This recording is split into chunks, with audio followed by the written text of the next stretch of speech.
Liar, liar, pants on fire. Gilbert was having a bad day. His class had been reading stories about famous people, and now Miss Bird wanted them to make up plays to show what they had learned. Gilbert didn't want to play in a play. He was sure he would get nervous and make a mistake. Even worse, Miss Bird stuck him in a group with know-it-all Philip and bossy Margaret. Let's do a play about George Washington and the cherry tree, Philip suggested. Okay, said Margaret. I'll be George Washington. I should be the president, Philip said, because I'm the best student in the class. I said it first, Margaret insisted. Gilbert, you just wanted to be the cherry tree, so you wouldn't have any lines. Miss Beard settled it by writing the parts of slips on the paper and having them pick one. To his surprise, Gilbert picked George Washington. Margaret picked George's father, and Philip was the cherry tree. Miss Beard opened a big box of costumes. You can practice your plays now and share them with the class tomorrow, she said. She gave Louis a tall black hat for his role as Abraham Lincoln. Patty wanted to be Sally Ride, so she got a motorcycle helmet that looked just like a part of a spacesuit. Miss Beard handed Gilbert a three-concerned hat. When Gilbert put it on, he felt better. Maybe he would be a good George Washington after all.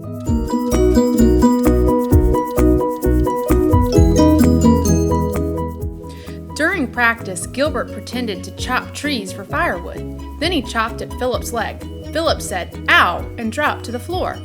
Margaret came up to Gilbert and said, "Oh no, my favorite little cherry tree has been chopped down. Tell me, who has done this horrible thing?" Gilbert held up his paper axe and said, Me?" "That's not the way it was in the book," Philip said. "You're supposed to say, 'I cannot tell a lie. I cut down your cherry tree. I am sorry.'" Margaret added, "Then I say, because you told the truth, I will not punish you." Philip sighed. "I still think I should be George Washington."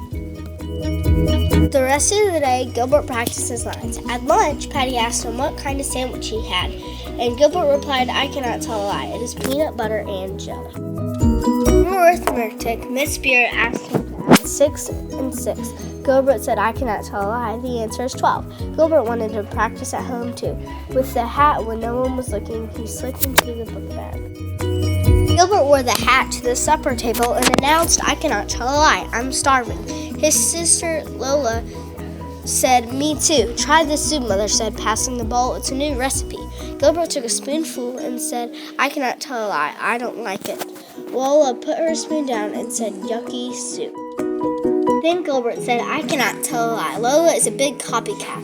Lola started to cry, and Mother said, "That's enough, Gilbert." "But it's the truth," Gilbert said. Mother sighed and said, "Sometimes it's better to say nothing than hurt people's feelings." Gilbert groaned. It was hard being George Washington.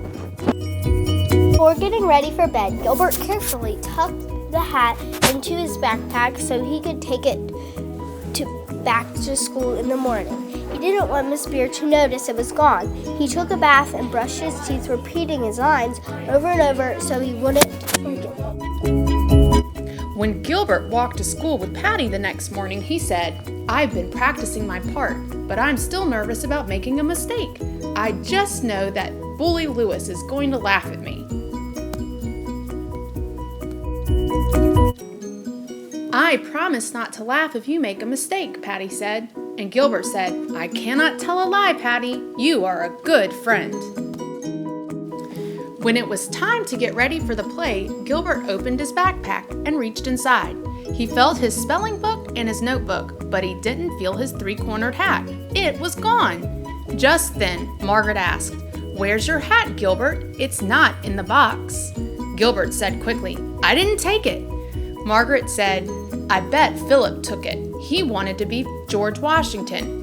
"Philip," Gilbert said, "if it wasn't in his backpack, someone must have taken it, and it must have been Philip."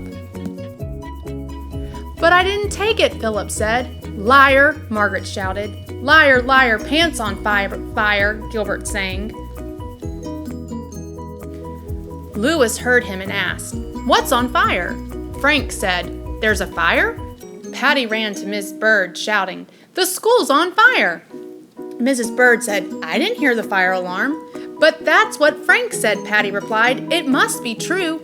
"I heard it from Louis," Frank said. "I heard it from Gilbert," said Louis. "He said something was on fire." Gilbert sighed. "All I said was, 'Liar, liar, pants on fire.'" And Philip shouted, "I did not take George Washington's hat." Mrs. Bird opened a shopping bag. "Here's the hat, Gilbert. Your mother just brought it in. You know you weren't supposed to take it home." "Oops," Gilbert said, turning red. "I was going to bring it back." Margaret pointed her finger. "You lied about taking the hat, Gilbert. Philip almost got in trouble." Gilbert turned to Philip and handed him the hat. "I'm sorry," he said. "You were right. I am not a very good George Washington. You should have the part."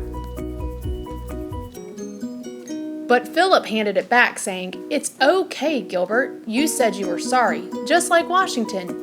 "My beard itches," Louis complained. "Are we going to do our play or not?" As each group did their play, Gilbert grew more and more nervous. When Patty the astronaut tripped over her space boots, Louis and some of the other kids laughed. Gilbert didn't laugh. He knew he might mess up too. But when it was Gilbert's turn, he said his lines without a single mistake. And that's the truth.